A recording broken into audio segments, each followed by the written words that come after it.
On paper, Russia could and should have had little trouble achieving air superiority in Ukraine.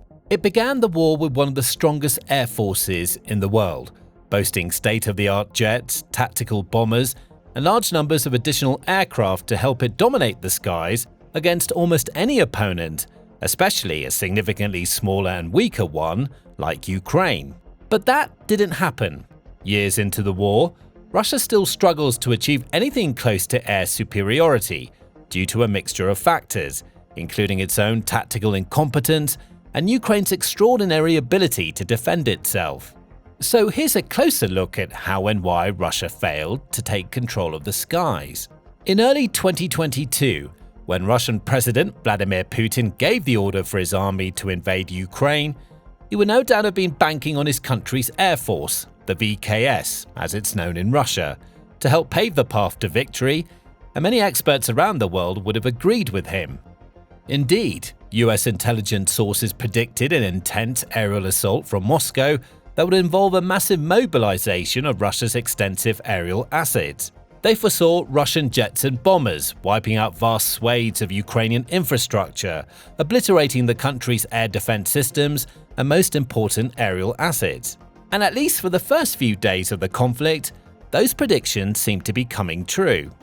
In the first week of the war, Russia launched over 200 short-range ballistic missiles into Ukraine, and its combat aircraft conducted around 140 sorties every single day, striking over 100 Ukrainian air defense targets in the first 3 days alone. At the time, nobody expected the war would end up lasting several years. Many expected a swift and crushing victory for the Kremlin's war machine, and it seemed as though the pilots and crews of the VKS were making light work of Kyiv's defensive lines. Russia quickly achieved air superiority in several key locations, with some of its sorties extending over 180 miles or 300 kilometers into Ukrainian territory.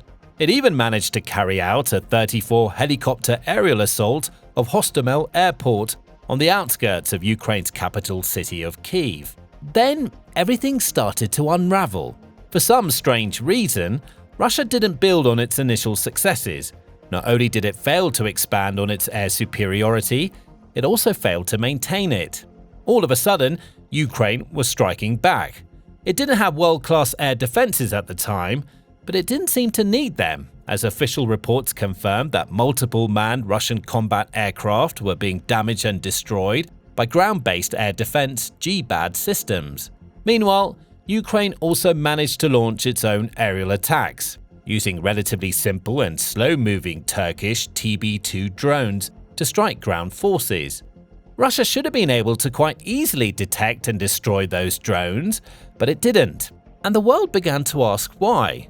Reports began to emerge in Western media, with titles like "The Mysterious Case of the Missing Russian Air Force" and "What Happened to Russia's Air Force," with analysts openly questioning how a country that should have had such an overwhelming advantage in the skies was suddenly struggling to dominate even the smallest pockets of airspace.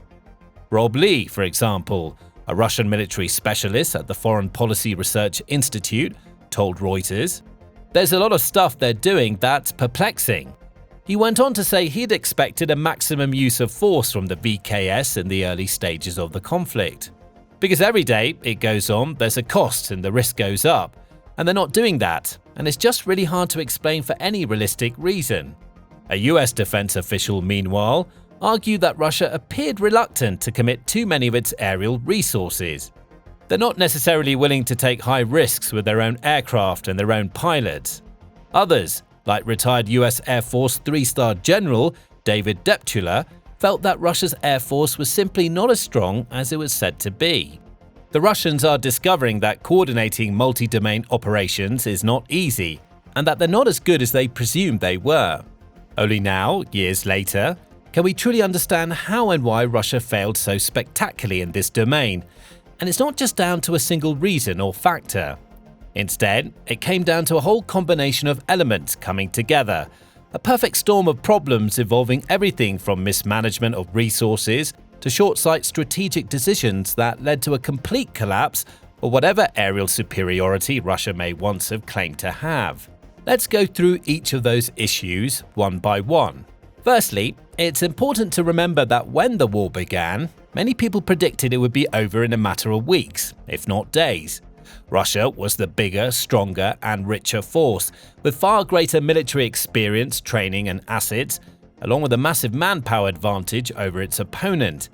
It seemed almost inevitable that the Kremlin's forces would steamroll their way to a crushing victory and raise the Russian flag over Kyiv. Some of the soldiers who crossed the border back in February 2022 were even found to have taken parade uniforms with them, evidently expecting to face minimal resistance on their march to glory. Thus, Russia's commanders planned their tactics on the basis that the war would be short and sweet. They didn't feel the need to destroy all of Ukraine's air defenses or obliterate its air force entirely, nor did they seem it necessary to control the entirety of the country's airspace. Instead, they focused on obtaining limited air superiority in key corridors that were part of the initial plan to quickly capture Kyiv and bring an end to the Zelensky government. As we know now, this plan proved to be remarkably short-sighted and naive, as Ukraine put up much more resistance than the Russians ever expected, and the war went on, far longer than almost anyone had anticipated. This in turn sent the Kremlin's plans up in smoke. They were so laser-focused on capturing Kyiv and achieving a swift victory, they failed to make any sort of backup plans, opening numerous opportunities for Ukraine to recover, reinforce, and respond with counter-operations of its own. The Ukrainian armed forces seized those opportunities with both hands, eliminating Russia's aerial assets one after another, and carrying out precision attacks of its own against key ground targets, pushing the Kremlin war machine back long enough to strengthen its defensive lines. Now, one of the reasons behind Russia's somewhat myopic tactics may be the fact that the country simply hasn't got much experience when it comes to air superiority operations, especially when compared to many other major military forces around the world, like the United States, for example. In countless conflicts throughout history, the US has turned to its air force to first take control of the skies before ground troops and armor roll in to capture territory and achieve objectives on the land. Russia has never really operated that way.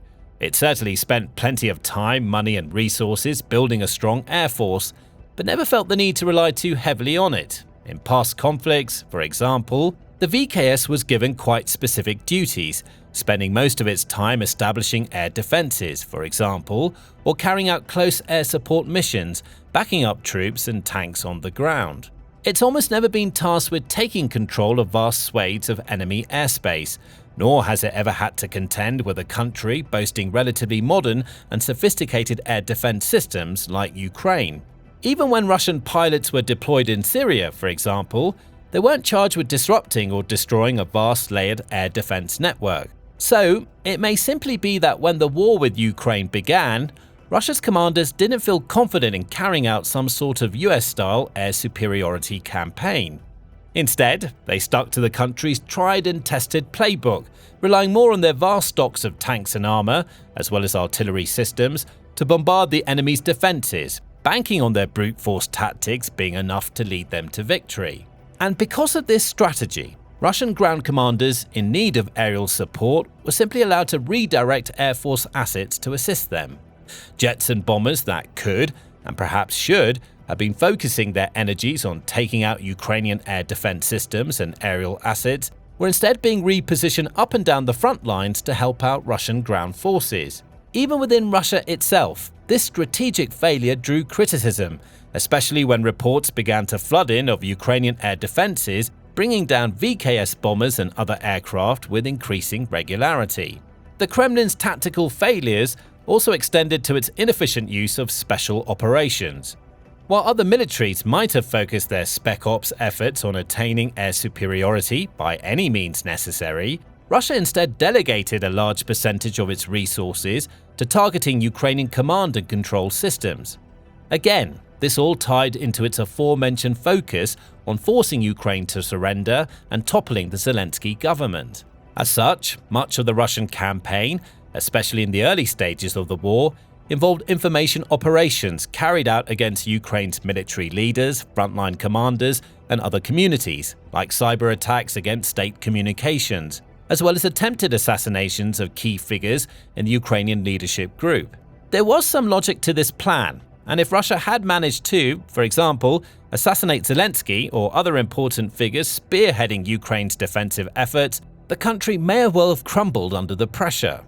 At the same time, many military experts around the world argue that these tactics were an utterly inefficient and even wasteful use of Russian resources. As stated by Kendall Ward and Alexander Palmer in an in-depth report for the Center for Strategic and International Studies, although successful assassinations of Ukraine's political leaders might have triggered the collapse of the Ukrainian armed forces, predicting the psychological effects of new information on an adversary is extremely difficult. In contrast, killing an entire layer of a military hierarchy and removing critical nodes of its defenses can more reliably be assumed to have a significant effect on the organization's ability to operate. Russia would have benefited from comparable efforts enabling deliberate intelligence, operational preparation, and advanced force operations within Ukraine to focus on destructive efforts to achieve air superiority. Put more succinctly, Russia would have likely been much better off working to take out Ukrainian air defenses across the country, rather than worrying about cyber attacks and foiled assassination plots that ultimately led nowhere.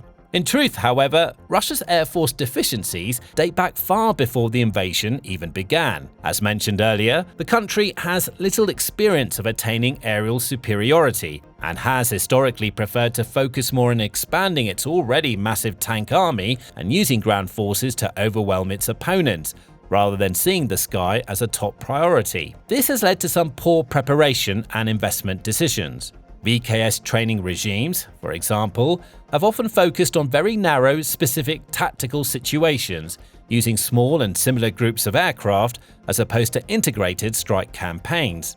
What's more, VKS pilots don't get anywhere near as much training or flying time as those in other world-renowned aerial forces, like the British RAF or the US Air Force, for example. For comparison, official Russian statements from before the war reveal that Russia's pilots had an average of 100 to 120 flying hours per year. The figures for British and American pilots are twice as high, with up to 240 hours or even more for some. Even then, these pilots argue that they're still not spending sufficient time in the sky to maintain multi-role combat readiness, so it's easy to imagine how Russia's pilots, with only a fraction of that flying time, went into the war feeling utterly unprepared and perhaps even unfit to serve. Russia has also been accused of underinvesting in the more important elements of air superiority equipment, like targeting pods and precision munitions, which are absolutely vital when it comes to targeting and taking out mobile ground-based air defense systems. Russia's pilots also lack access to the kinds of modern high-fidelity simulator systems that Western pilots train in, and their jets lack the ergonomic cockpit comforts and advanced weapon interfaces of those from other nations. So, even though Russia entered the war boasting state-of-the-art fighters and other advanced pieces of equipment, it was still found wanting in many major areas. Its pilots weren't truly ready to make the most of the assets at their disposal. Its tactics were all wrong. Its munitions weren't suitable for this kind of conflict, and its units hadn't been prepared or instructed in how to achieve total air dominance over an opponent like Ukraine. Because of all of this, despite its initial short-lived successes, the VKS soon experienced a series of failures, losses, and humiliations. The most effective aerial forces around the world operate with remarkable levels of tactical intelligence, coordination, and precision. Every mission is planned to perfection, and every weapon is carefully selected with specific targets and objectives in mind. We often see air forces, for example, deploy their most agile and stealthy fighters in advance of the rest, carrying out intelligence, surveillance, and reconnaissance missions to gather data before successive waves of bombers and jets move in to suppress and destroy the opposition. Leading air forces also regularly deploy fighters armed with a flexible mixture of precision-guided glide bombs and air-launched missiles, backed up by varied electronic warfare systems like airborne jammers and attack systems that can confuse enemy radar stations. It's this rich range of offensive and defensive capabilities that make these forces so formidable, as they've always had ways to catch their opponents off guard. In Ukraine, Russia's VKS did not behave like a world-leading air force at all. Often, Russian airframes were seen with just one specific sort of weaponry, for example, limiting their capacities to suppress and destroy diverse enemy targets. Many of the Kremlin's attacks also involved individual aircraft rather than carefully orchestrated and delicately balanced squadrons. VKS fighters also regularly conducted their sorties without EW pods, so had little hope of success if and when they ran into Ukrainian radars and air defense missile systems. The mistakes kept on adding up, and so did the losses. And it wasn't just Ukrainian missiles and other weapons bringing Russian jets and aircraft out of the skies. There were also numerous documented cases of inadvertent fratricide among the Kremlin's forces, with many Russian pilots shot down by their country's own air defenses due to a mixture of misconfigurations and miscommunications. On top of all of that, the VKS was also effectively flying blind, operating on entirely outdated information. Before the war began, Russia developed human-source networks inside Ukraine, receiving regular intelligence updates from its operatives about the locations of Ukrainian air defense sites and other important assets. Then, when the invasion started, it relied on that data to inform its initial wave of aerial assaults, intending to target and take out massive amounts of fixed radar stations, surface-to-air missile systems, and command posts in one brutal swoop. There was just one problem. Russia's data was out of date, and Ukraine had already repositioned many of its mobile GBADs, ammunition stockpiles, and Air Force assets. As a result, even though Russia did manage to strike over 75% of Ukrainian air defense sites in the first few days of the invasion, the impact of those attacks was far smaller than the Kremlin had anticipated. As the days and weeks went by, Russia's information issues persisted. Its commanders created new targeting plans every 24 hours, but that simply wasn't fast enough to accurately or reliably take out Ukraine's highly mobile systems. As soon as Kyiv's forces got even the faintest sniff of an incoming attack, they simply relocated their assets elsewhere, and since Russia was often using individual airframes rather than structured squadrons or waves of fighters, there was plenty of time for Ukraine to make these movements and keep many of its defenses safe and sound for extended periods of time. But perhaps Russia's biggest mistake of all boils down to one simple concept: underestimating its enemy. We've already spoken about the country's unbelievable arrogance. Those in charge of the Russian army expected an easy victory. They assumed that their forces would roll right over any meager defenses Ukraine might be able to mount, and they expected to be parading through the streets of Kyiv in no time. It's only natural that this same misplaced hubris would also extend to the country's air force, where commanders most likely assumed that they didn't need to make that much effort to enjoy convincing, crushing victory. They never expected Ukraine's air defenses to be strong enough to stop them, but they were sorely mistaken. Ukraine shocked not only Russia, but the entire world, disproving predictions of its demise and defying the odds time and time again. It stood up in the face of almost overwhelming adversity and battled back against a much larger and theoretically stronger opponent, and it did so both on the ground and in the skies. So, even though Russia had the fancier fighter jets, Ukraine's pilots still proved to be more than a match for them, thanks to their skill, training, and determination to defend their homeland.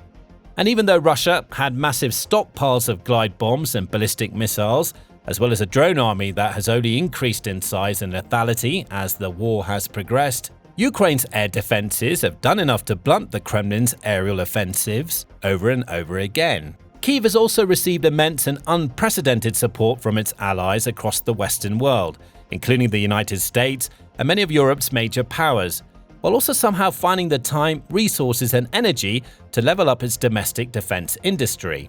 It's received powerful interceptor missiles and air defense batteries from NATO nations, while also working on many exciting innovations and advancements of its own, including electronic warfare walls of static to jam enemy communications, maritime drones to target and take out enemy aircraft, and so much more. It's become one of the world's great military superpowers, setting an example to all with its almost miraculous ability to both defend itself and hit its enemy where it hurts the most. And it's thanks in large part to Ukraine's adaptability and indefatigable nature that Russia has not and likely never will achieve air superiority in this war, which also makes the country's prospects of victory incredibly slim. Now learn more about how Ukraine has proved more than a match for Russia in the air in this video, which looks at how Kyiv's aerial forces have made smart use of old technology to gain an all-important edge over their enemies. Alternatively, watch this video for a closer look at how Ukraine's F-16 fighter pilots have been able to outmaneuver and outgun their Russian counterparts. And finally, remember to subscribe to our channel too, so you can continue to stay informed, up to date, and aware of what's really going on in the Russia-Ukraine war and other major conflicts around the world.